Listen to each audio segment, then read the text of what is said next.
আলহামদুলিল্লাহ নাহমাদুহু ওয়া নাস্তাঈনুহু ওয়া নাস্তাগফিরুহু ওয়া নু'মিনু বিহি ওয়া নাতাওয়াক্কালু আলাইহি ওয়া নাউযু বিল্লাহি মিন শুরুরি আনফুসিনা ওয়া মিন সাইয়্যাতি আমালিনা মান ইয়াহদিল্লাহু ফালা মুদিল্লা লাহু ওয়া মান ইউদ্লিলহু ফালা হাদিয়া লাহু ওয়া নাশহাদু আল লা ইলাহা ইল্লাল্লাহু ওয়াহদাহু লা শারীকা লাহু ওয়া নাশহাদু আন্না সাইয়্যিদানা ওয়া হাবিবানা ওয়া মাওলানা মুহাম্মাদান আবদুহু ওয়া রাসূলুহু الذي أرسل بالحق بشيرا ونذيرا إن الله وملائكته يصلون على النبي يا أيها الذين آمنوا صلوا عليه وسلموا تسليما أو سقل اللهم صل على محمد وعلى آل محمد كما صليت على إبراهيم وعلى آل إبراهيم إنك حميد مجيد اللهم بارك على محمد وعلى آل محمد কামা বারাকতা আলা ইব্রাহিম ওয়া আলা আলি ইব্রাহিম ইন্নাকা হামিদুম মাজিদ।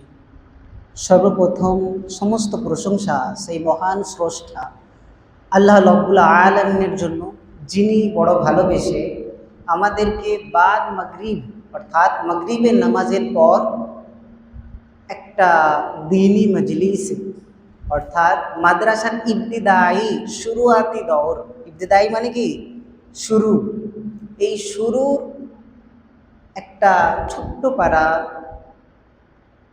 হাদিসের মধ্যে আছে আল্লাহ তাবারক ওয়া তাআলার ফেরেশতা, লক্ষাধিক ফেরেশতা আমাদের উপর নজর রেখে, বলি সুবহানাল্লাহ। তাহলে এই রকম মজলিসে আল্লাহ তাবারক ওয়া তাআলা আমাদেরকে বসিয়েছেন সশরীরে সুস্থভাবে, এই জন্য আল্লাহ শুকরিয়া শরীফ বলি আলহামদুলিল্লাহ। লক্ষ কোটি দরুদ ও শান্তির ধারা বর্ষিত হোক সেই মহান নবী, যে নবীদের নবী, নবীদের বাদশাহ, সেই নবী আখির নবী মুহাম্মদ মুস্তাফা সাল্লাল্লাহু আলাইহি সাল্লামের প্রতি সকলে বলি আল্লাহুম্মা আমিন। এরপর আমরা যে এখানে পড়তে আসি, বিশেষভাবে তালেবে ইলমদের সম্পর্কে, আল্লাহ তাবারক ওয়া তাআলা আলিম সম্পর্কে আমরা সাধারণত আমরা মসজিদে মজলিসে যেগুলো শুনি সেগুলো শুনি, কিন্তু আমাদের মর্তবাটা আল্লাহ তাবারক ওয়া তাআলা কত উপরে রেখেছে সেই সম্পর্কে আমরা জানবো হাদিস এবং কোরআন থেকে ইনশাআল্লাহ। তাহলে ইবতিদায়ী অর্থাৎ শুরুয়াতি দৌর।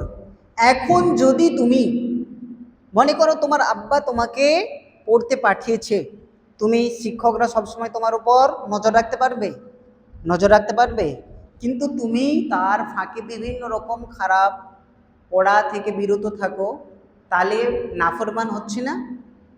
এই হচ্ছে কি হচ্ছে না? তোমরা বুঝতে পারছো তো? তাহলে আমরা নাফরমানি করছি বাপ মায়ের।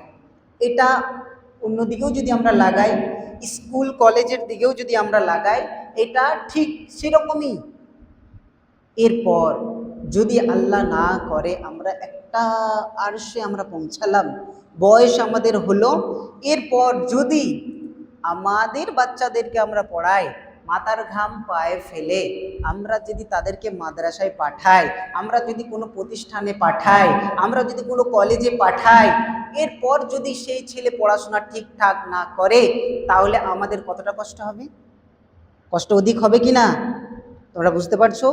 কষ্ট অধিক হবে কি হবে না? তাহলে আমাদের জজবাটা, আমাদের ইবাদতটা, আমাদের নেক কাজটা এমন হতে হবে যা আল্লাহ রাব্বুল আলামিনের কাছে সব থেকে উচ্চ মর্যাদায়, উচ্চ পর্যায়ে, উচ্চ অবস্থায় যেন আল্লাহ তাআলা কবুল করে, বলে আমরা চেষ্টা করবো ইনশাআল্লাহ। তাহলে আল্লাহ কোরআনের মধ্যে বলছেন ইন্নামা ইয়াখশাল্লাহু মিন ইবাদিহিল উলামা, নিশ্চয়ই আল্লাহ এখানে উলামা না বলে আল্লাহ তাবারক ওয়া তাআলা ইনসান বলতে পারতেন, আল্লাহ তাবারক ওয়া তাআলা মুসলিমুন বলতে পারতেন, ঠিক কি না? কিন্তু আল্লাহ বলছেন কি উলামা, যে নিশ্চয়ই আমি আল্লাহকে উলামা সম্প্রদায় ভয় করে, বলি সুবহানাল্লাহ। তাহলে তুমি সেই, এখন দেখবেন মাদ্রাসার ছেলেরা টুপি পরে গেলে, মাদ্রাসার ছেলেরা কোনো কাজ করলে বলে ও মৌলবী লোক, বলে কি বলে না, ও হুজুর লোক, এরকম তিরস্কার করে অট্টহাসি হাসে, তাই না? এই হুজুর নামটা নেওয়াও কিন্তু আমি আগের বারই বলেছিলাম সৌভাগ্যের ব্যাপার, ঠিক কি না? আল্লাহ রসুলকে কি বলা হয়? হুজুর সাল্লাল্লাহু আলাইহি ওয়াসাল্লাম। আল্লাহ রসুল সাল্লাল্লাহু আলাইহি ওয়াসাল্লাম হাদিসের মধ্যে বলছেন, দুনিয়ার সব থেকে উত্তম, দুনিয়ার সব থেকে উত্তম কে? যে নিজে কোরআন শিখে এবং অপরকে শিক্ষা দেয়। খায়রুকুম মান তাআল্লামাল কুরআন ওয়া আল্লামা। কার কথা এটা? হুজুর সাল্লাল্লাহু আলাইহি ওয়াসাল্লামের কথা। তাহলে তোমরা কি খায়রুকুম মান তাআল্লামার মধ্যে পড়ছো কি পড়ছো না? পড়ছো না বাবু? তাহলে এরপর অনেকের এখানে হয়তো থাকতে পারে কারো বাপ নেই, কারো বাপ নেই, এতিম, এখানে নেই, অন্য মাদ্রাসায় থাকবে। এরপর এই বাপ মায়ের জন্য তিনটে সম্পদ, আজকে তোমাদেরকে আমি তালিমই বলার জন্যই বলছি। তিনটে সম্পদ মৃত্যুর পর ছেড়ে দিয়ে যায়। কটা বলো তোমরা? কটা? তিনটা। তোমরা ঘুম পাচ্ছে নাকি তোমাদের? তাহলে তিনটা। প্রথম, সে যাবতীয় কাজ যা দুনিয়াতে করে গেছে, যা থেকে মানুষ উপকৃত হয়, সেগুলো তার সদকায়ে জারিয়া হবে। বুঝতে পেরেছ? দ্বিতীয় হলো নেক সন্তান। নেক সন্তান যেগুলো আপনার, আপনি, আমি, আমরা। তাহলে নেক সন্তানের মধ্যে কাদেরকে আল্লাহ তাবারক ওয়া তাআলা রসুল গণনা করছেন? যারা যারা ইবাদত করে, যারা বন্দেগি করে। আচ্ছা, তোমাদেরকে যদি এখন বলে তোমরা দিনের গুলাম, শুনতে খারাপ লাগে না? 5 ওয়াক্ত নামাজিকেও যদি বলে তোমরা আল্লাহর গুলাম, যদি কেউ বলে, আপনারাও শুনবেন। তাহলে দিনের গুলাম বললে আমাদের কষ্ট। আমাকে যদি বলে, বা এই ইমাম এখানে আছে মৌলানা সাহেব, বলে তুমি তো মাদ্রাসার গুলাম, শুনতে একটা খারাপ লাগছে? এই তোমাদের বুঝতে পারছো না তোমরা? শুনতে খারাপ লাগছে তো? এরপর দেখো হাদিস কি বলছে, দেখো গুলাম বলার, কিসের গুলাম বলেছে আমাদেরকে? দিনের গুলাম। দিনের গুলাম বলার ফায়দাটা শুনবে একবার। সম্ভবত হুসাইন রাদিয়াল্লাহু তাআলা আন এবং সাইয়্যিদিনা উমর ফারুক রাদিয়াল্লাহু তাআলা আনহুর ছেলে, দুজনের মধ্যে কথোপকথন, তর্ক বিতর্ক হচ্ছে। কি হচ্ছে? তর্ক বিতর্ক হচ্ছে। কার সাথে কার?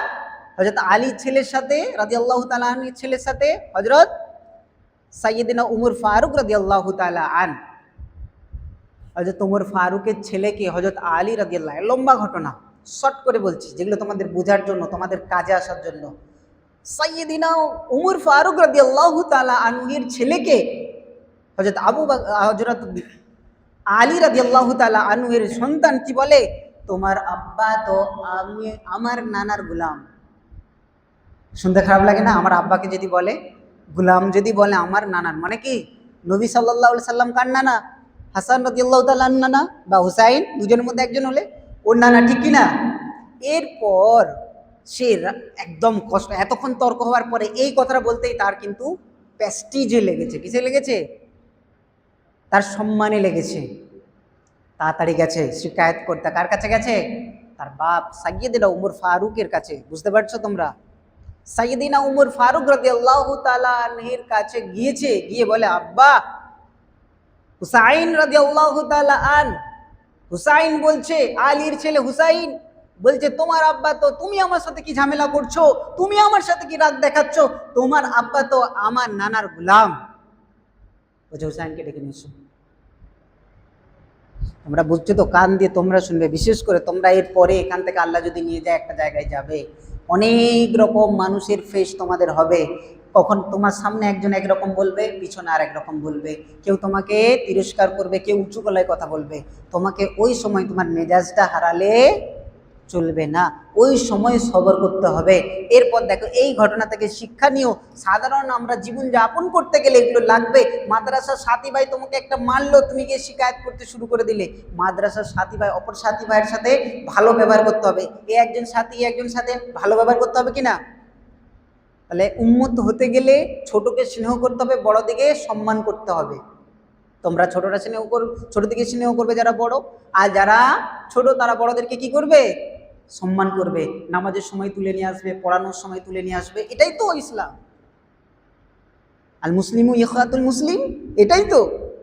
একজন মুসলিম অপর মুসলিমের কি ভাই। এরপর দেখো সাইয়্যিদিনা ওমর ফারুক বলছে, ডেকে নিয়ে এসো। এই কথাটা যদি তুমি তোমার জীবনের মধ্যে লাগিয়ে নিতে পারো, এই ছোট্ট একটি হাদিস যদি তোমার জীবনে তুমি ঢুকিয়ে নিতে পারো, তোমার জীবন দুনিয়াও কামিয়াবি, আখিরাতও আল্লাহ কামিয়াবি করে বলি সবাই ইনশাআল্লাহ। বলি ইনশাল্লাহ আমল করবো এটার প্রতি, শুধু এইটুকু কথা। এরপরে ডেকে নিয়ে গেছে